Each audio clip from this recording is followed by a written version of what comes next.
Welcome back, everyone, to ShipFaced, Episode 2, Titanic's Maiden Voyage. This week, we're going to do something special. I'd like to take you all on a brief tour inside Titanic. As you can see here, unlike modern-day ships, Titanic's decks were alphabetically organized top to bottom from A to G, S there for sun deck. Continuing aft along the boat deck, you'll approach a raised platform, which, in reality, is the beautiful ceiling of the first-class smoking room. Highlights included beautiful stained glass panels seen there in the left that were actually also backlit, and surrounded by beautiful dark, rich woods polished to a mere finish. Heading forward again from the first-class smoking room, we approach the boat deck entrance to the first-class grand staircase. Made entirely of polished oak, gold, and glass with wrought iron, the grand staircase was one of the most beautiful features of the ship, and also the passengers' gateway to everywhere else. As a result, it was figuratively and literally the heart of the ship. Equally impressive to its beauty was its size, allowing for 3 people side by side to traverse her stairs. Heading down 5 decks, no less, one reached the first-class dining salon. If we head 2 more decks down below, we'll reach the first-class amenity called the Turkish bath. This aroma and aquatherapy facility cost 4 shillings to use and provided elegant relaxation. Heading back topside from F deck, we reach the boat deck on the aft end. This is the second-class boat deck. And yes, the decks were separated by gates. Back on the bow of the ship at the boat deck, we reach the MARCONI wireless room. Aside from the whistles on each of her funnels, this was the voice of the ship. This was where communication to and from land and other ships to Titanic took place. Harold Bride proceeding over. Another first in Titanic's amenities was the Café Parisien, located on the starboard side aft end of B deck, offering first and second class passengers alfresco dining with quintessential French coffees and pastries. One of the few places on Titanic not defined by class was the A-deck promenade.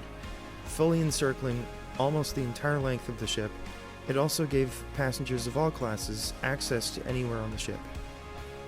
Indeed, Titanic was so large that just a few laps around this deck equated to 1 mile. Those athletically inclined, speaking of doing laps, often enjoyed the first-class gymnasium, equipped not only with a rowing machine, but an electric camel. Titanic was also one of the first ships to offer its passengers a swimming pool, filled with seawater. Seen here is a third-class dinner menu, on the back of which we'll see in a few seconds, was a postcard, as White Star Line knew that its passengers would be impressed and want to tell their friends. It's important to note that Titanic didn't sail from Southampton to New York directly. She made 2 stops beforehand, the first in Cherbourg, France, and the last in Queenstown, Ireland. Titanic was too large to tie up to dock in Cherbourg and Queenstown, and as a result needed a ferry. Seen here is Titanic's assigned ferry, another White Star ship, the SS Nomadic.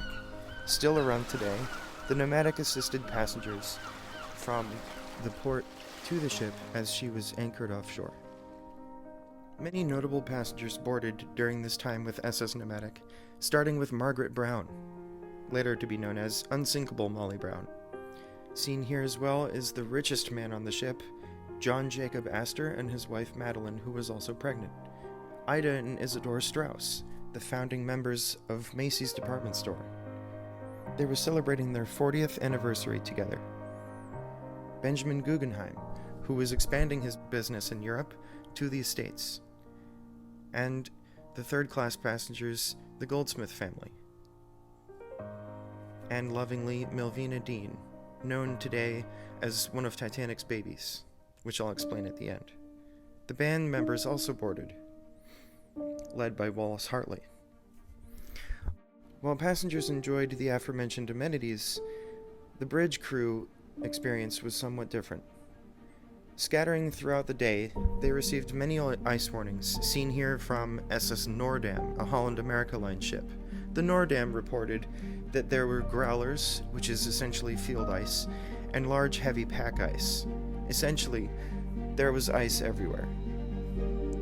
Another ship that provided ice warnings seen here was the SS Californian, which said so much as, "We are surrounded by ice and cannot move." All of the ice warnings were important, yes, but the ones coming from Californian were much more urgent, because Californian was very close to Titanic's position. Some of these warnings, received by Harold Bride, never made their way to the bridge, and thus never got into the hands of the ship's captain. Far against his better judgment, Captain Smith unfortunately had no choice, and was under direct orders from J. Bruce Ismay, seen here, as the CEO and president of White Star Line, to force Titanic to make speed records through an ice field.